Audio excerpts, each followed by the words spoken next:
देशातला आर्थिक विकास आपल्याला कसा कळतो? तर वेगवेगळ्या प्रकारचा डेटा पाहून आपल्याला समजतं, की एखाद्या देशाचा किती विकास होत आहे. पण या डेटावर आपण कसा आणि किती विश्वास ठेवावा? काही एक्झाम्पल्स पाहू. पहिला देश चायना, दुसरा इंडिया आणि तिसरा अमेरिका. या देशांमधल्या कोणत्या स्टॅटिस्टिकल किंवा इकॉनॉमिक्स रिलेटेड डेटावर आपण किती विश्वास ठेवू?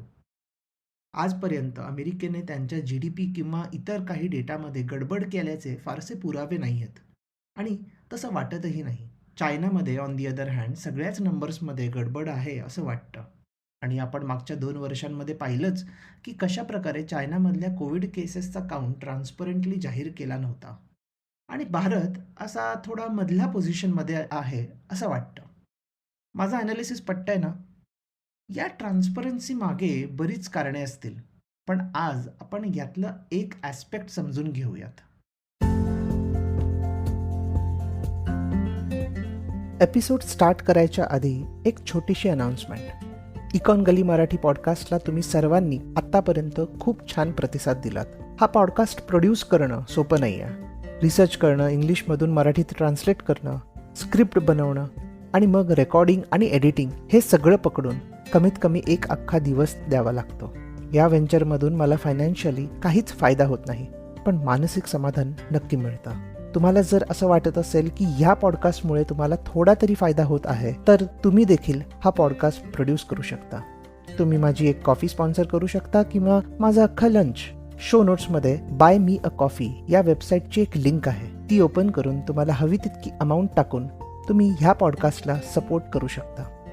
Thank you once again for all the love and support. Let's go back to the episode.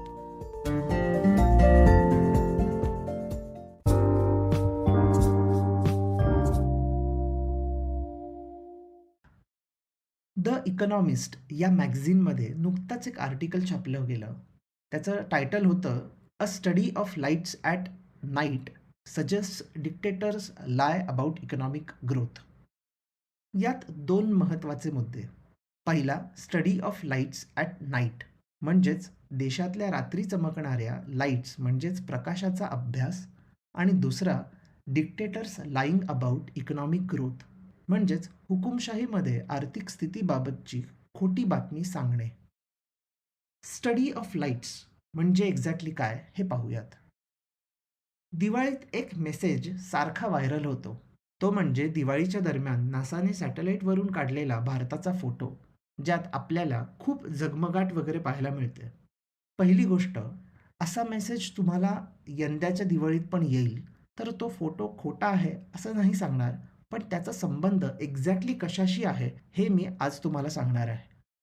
आणि जर तुम्हाला असा फोटो आला, तर समोरच्या व्यक्तीला खरी माहिती पोहोचवणं हे देखील तुमचं काम असलं पाहिजे आणि त्यासाठी तुम्हाला फक्त ह्या एपिसोडची लिंक फॉरवर्ड करण्याची गरज आहे. तर हा एक्झॅक्टली काय प्रकार आहे? नाईट टाईम लाईट्स किंवा लुमिनॉसिटी म्हणजेच रात्री चमकणाऱ्या दिव्यांचा अभ्यास. जेव्हा एखादा एरिया, राज्य किंवा देश आर्थिकदृष्ट्या प्रगती करतो, तेव्हा एक असा समज असतो की अशा ठिकाणी फार जास्त प्रमाणात अर्बनायझेशन म्हणजेच शहरीकरण झालेलं आहे आणि काळोख झाल्यावर देखील बराच काळ लाईट्स चालू राहतात. मग ते नाईट शिफ्टमधल्या नोकऱ्यांसाठी लाईट्स चालू असू शकतील किंवा आपण घरात रात्री काम, अभ्यास, पार्टी करत असू त्याचे लाईट्स असतील किंवा स्ट्रीट लाईट्स देखील असू शकतात. सो जर आपण सॅटेलाईटवरून मुंबई पाहिली तर आपल्याला असंख्य लाईट्स दिसतात. याच्या विरुद्ध तुम्ही एखाद्या खेड्यात गेलात तर तिथे 6-7 वाजताच रात्री अंधार होतो. सॅटेलाईट सोडा, आपण अगदी विमानातून लँड किंवा टेक ऑफ करत असू तेव्हा देखील आपल्याला असा अनुभव येईल की मुंबई दिल्लीसारख्या शहरांमध्ये एअरपोर्टला पोचायच्या फार आधीपासूनच आपल्याला वरून असंख्य लाईट्स दिसतात. त्या लाईट्सची संख्या आणि एरिया हा कोणत्याही टियर 2 सिटीपेक्षा अधिक आहे. सो तुम्ही मुंबई दिल्ली एअरपोर्ट प्रवास हा देहरादून किंवा जोधपूरसारख्या एखाद्या एअरपोर्टशी करू शकता. तुम्हाला लगेच समजेल मी एक्झॅक्टली काय म्हणतोय. सो इकॉनॉमिस्ट्स आणि अर्बन स्कॉलर्सचं असं म्हणणं आहे की जेवढं जास्त शहरीकरण आणि इकॉनॉमिक डेव्हलपमेंट होते, तेवढे जास्त लाईट्स रात्री दिसतात. त्याची डेन्सिटी अधिक असते, म्हणजेच त्याची घनता वाढते. आणि जर या लाईट्सचा अभ्यास केला तर आपल्याला एखाद्या एरियाच्या आर्थिक स्थितीबद्दलची माहिती मिळू शकते.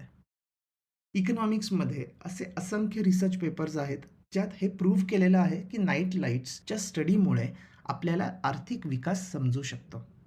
फार महत्त्वाची बाब म्हणजे अशी की टेक्नॉलॉजी केवढी पुढे गेली आहे की कोणालाही अशा प्रकारचा डेटा इझिली मिळू शकतो आणि त्यावर आपण ॲनालिसिस करू शकतो. या प्रकारचा नाईट लाईट्सचा डेटा कुठल्याच प्रकारे फ्रॉड्युलंट नसतो, कारण ही तर सॅटेलाईट इमेज असते. ऑब्व्हियसली फक्त इमेजवरून यावर रिसर्च केला जात नाही. यात खूप मोठ्या साईजचा डेटा असतो, ज्यात बेसिकली लॅटिट्यूड आणि लॉन्जिट्यूड वगैरे सगळं वापरून आपल्याला डेटा मिळतो. सो तुम्ही इमॅजिन करू शकता की जगातल्या प्रत्येक छोट्या छोट्या एरियाचा देखील डेटा यात अवेलेबल असतो. मला वाटतं ही एक स्वतःहूनच फार मोठी डेव्हलपमेंट आहे. एकतर आपल्याला कळलं की तो नासाचा फोटो दिवाळीतला नसून एक लुमिनॉसिटी स्टडीचा फोटो आहे. त्यामुळे प्लीज व्हॉट्सॲपवरून आणखीन जास्त अफवा पसरवू नका. आता मेन मुद्द्याकडे येऊया. तर या इकॉनॉमिस्ट आर्टिकलच्या मध्ये नेमकं काय सांगितलं आहे ते जाणून घेऊ. त्या रिसर्चर्सने बऱ्याच देशांच्या GDPचा आणि नाईट लाईट्सचा अभ्यास केला आणि त्यांना असं आढळून आलं की बऱ्याच देशांमध्ये GDPचा ग्रोथ रेट नाईट लाईट्सची अजिबात रिलेट करत नाही. म्हणजे GDP फार जास्त रेटने वाढत आहे, पण नाईट लाईट्स तेवढ्या रेटने वाढलेले दिसत नाहीत. ही तफावत कोणत्या देशांमध्ये किती प्रमाणात दिसली ह्यावर त्यांनी पुढे काम केलं. अशा टाईपच्या रिसर्चमध्ये बऱ्याच कॉम्प्लिकेटेड गोष्टी असतात. म्हणजे प्रत्येक ठिकाणी नाईट लाईट्स आणि GDP सारखंच बदलू शकत नाही आणि त्या त्या देशातल्या इंटरनल ॲस्पेक्ट्स देखील पाहावे लागतात. सो या सगळ्या गोष्टी लक्षात ठेवूनच आपल्याला या रिसर्चकडे पाहायला हवं. त्या आर्टिकलमध्ये फार कॉम्प्लिकेटेड काहीच लिहिलेलं नाही आहे. सो हा पॉडकास्ट ऐकल्यावर ते आर्टिकल तुम्ही इझिली वाचू शकता असं मला वाटतं. त्या आर्टिकलची लिंक मी शो नोट्समध्ये देत आहे. सो या बॅक टू द टॉपिक.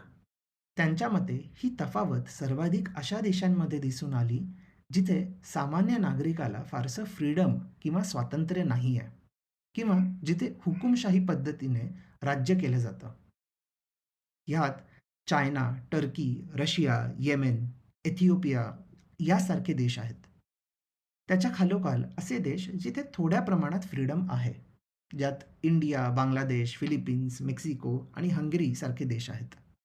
आणि फार कमी तफावत फुल्ली फ्री सोसायटीजमधून आढळून आली, ज्यात America, south Korea, Australia, Japan, Poland यासारखे देशांचा समावेश आहे. त्यांच्या मते हुकुमशहा हे GDPचा ग्रोथ रेट अधिक असल्याचं सांगतात, पण तेवढा तो नसतो. यामागचं कारण काय? तर अपॉर्च्युनिटी किंवा संधी आणि मोटिव्ह किंवा हेतू. ते म्हणतात की हुकुमशाही हुकुमशाही बनवण्याचा एक भाग असा असतो की त्यांच्या ऑथॉरिटीवर प्रश्न करणे धोकादायक मानली जाते.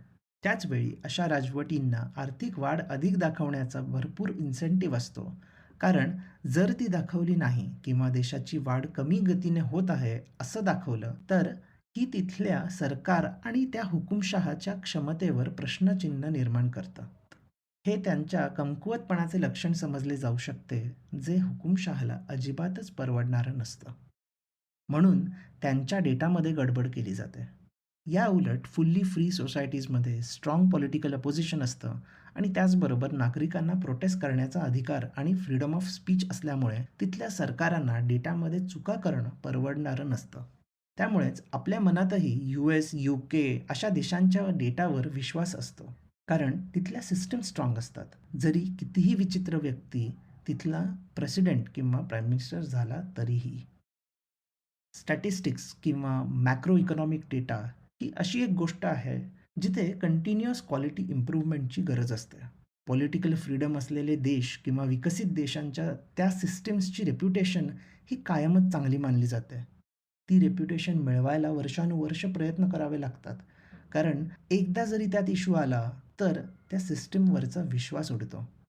जसं आपण न्यायालयांबद्दल बोलतो की justice must not be only done, it must also seem to be done. तसंच इकॉनॉमिक डेटा संबंधी आहे. ते नुसतंच पब्लिश करून उपयोगाचं नसतं, ते बरोबर आहे असं दिसलं पण पाहिजे. आणि डेटा खरा की खोटा हे पडताळून पाहण्यासाठी आपल्याकडे असंख्य वेगवेगळे पर्याय आहेत. त्यातलाच एक प्रकार हा नाईट लाईट्स किंवा ल्युमिनॉसिटी.